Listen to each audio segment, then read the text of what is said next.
민생의 복지연금, 과연 기초생활수급자와 차상위계층은 얼마를 받을 수 있을까요? 신청 방법은 복잡하지 않을까요? 그리고 이 지원금은 어디에서 어떻게 쓸 수 있을까요? 안녕하세요. 볼겸복지부입니다.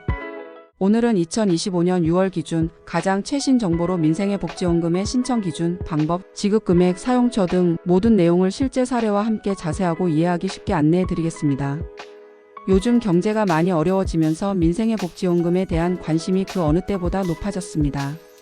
정부는 2025년 들어 경기 침체와 물가 상승 등으로 인해 생활이 어려워진 국민들을 위해 민생의 복지연금 정책을 준비하고 있습니다.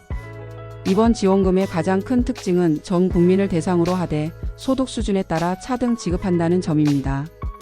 특히 기초생활수급자, 차상위계층, 한부모 가정 등 취약계층에게 더 많은 금액이 돌아가도록 설계되어 있습니다. 정부는 약 35조 원의 예산을 투입해 국민 한 사람 한 사람의 생활 안정에 실질적인 도움을 주고자 합니다. 지급 대상은 2025년 5월 말 기준으로 주민등록이 되어 있는 대한민국 국민입니다. 단 소득 상위 10%에 해당하는 분들은 지급 금액이 적고 기초생활수급자와 차상위계층, 한부모 가정 등은 더 많은 금액을 받게 됩니다. 예를 들어 박기초님처럼 기초생활수급자라면 1인당 50만 원을 받을 수 있습니다. 김복지님처럼 차상위계층이나 한부모 가정에 속하면 1인당 40만 원이 지급됩니다. 일반 국민은 25만 원, 소득 상위 10%는 15만 원을 받게 됩니다. 만약 쌓인 가족이 모두 기초생활수급자라면 최대 200만 원까지 받을 수 있습니다. 지급 방식은 현금이 아니라 지역화폐, 선불카드, 소비쿠폰 등 다양한 형태로 제공될 예정입니다. 이는 지역 내 소비를 촉진하고 동네 상권을 살리기 위한 조치입니다. 박기초님은 받은 지원금을 동네 전통시장이나 슈퍼마켓, 약국, 병원 등에서 사용할 수 있습니다. 단 대형마트나 백화점, 온라인 쇼핑몰, 유흥업소 등에서는 사용이 제한됩니다. 김복지님은 평소 자주 가는 동네 마트에서 식료품을 사고 병원 진료비로도 사용할 수 있어서 생활에 큰 도움이 될 것 같다고 합니다. 최영금님은 약국에서 약을 사고 동네 식당에서 식사를 하며 지원금을 알차게 쓸 수 있을 것 같아서 기대가 된다고 합니다. 이국가님은 소득이 높아 15만 원을 받았지만 동네 카페와 미용실에서 유용하게 사용할 계획이라고 합니다. 신청 방법은 크게 두 가지로 나뉩니다. 첫째, 거주지 주민센터를 직접 방문하는 방법이 있습니다. 신분증만 챙기면 되고 몸이 불편하신 분들은 가족이 대리로 신청할 수 있습니다. 이 경우 가족관계 증명서와 대리인 신분증이 필요합니다. 둘째, 인터넷 신청도 가능할 예정이지만 어르신들에게는 다소 복잡할 수 있으니 주민센터 방문을 추천드립니다. 특히 기초생활수급자와 차상위계층은 정부에서 이미 명단을 확보하고 있기 때문에 별도 신청 없이 자동으로 지급될 가능성이 높습니다. 하지만 혹시라도 누락될 수 있으니 지급 시기가 되면 꼭 거주지, 주민센터나 정부24 복지로 홈페이지에서 지급 여부를 확인하시는 것이 좋습니다. 지급 시기는 2025년 2차 추가 경정 예산안이 국회를 통과한 이후 빠르면 7월 말에서 8월 초, 늦어도 10월 중에는 지급이 시작될 것으로 보입니다. 1차로 전 국민에게 15만 원이 지급되고 이후 소득 구간별로 추가 지급이 이루어질 예정입니다. 이러한 계획에 따르면 기초수급자인 박기초님은 별도 신청 없이 50만 원을 자동 지급받을 예정이고, 나이가 많으신 김복지님은 주민센터에서 신분증을 내고 40만 원을 선불카드로 받을 수 있습니다. 아무 곳에도 해당되지 않는 최영금님은 25만 원을, 이국가님은 소득 상위 10%에 해당하여 15만 원을 받을 수 있는 것입니다. 이처럼 지급액과 지급 방식은 본인의 소득 구간과 자격에 따라 달라집니다. 지원금은 어디에서 쓸 수 있는지 자세히 살펴볼까요?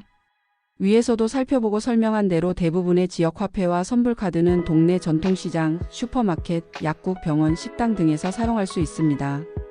김복지님은 평소 자주 가지 못하던 동네 마트를 이번 민생의 복지연금을 받으면 꼭 방문해서 식료품을 사고 병원 진료비로도 지원금을 사용할 예정이라고 합니다. 박기초님은 지병으로 자주 가는 병원에서 약을 처방받고 약국에서 처방약을 사고 또한 그동안 미뤄왔던 간초음파 검사 등으로 지원금을 활용할 계획이라고 합니다.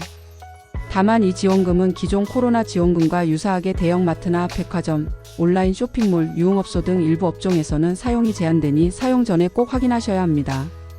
만약 사용처가 궁금하다면 지급받은 카드나 지역화폐의 안내문을 꼭 확인하시고 주민센터에 문의 또는 더보기란과 댓글에 남겨둔 사이트에서 확인하셔도 됩니다. 여기서 꼭 주의하셔야 할 있습니다.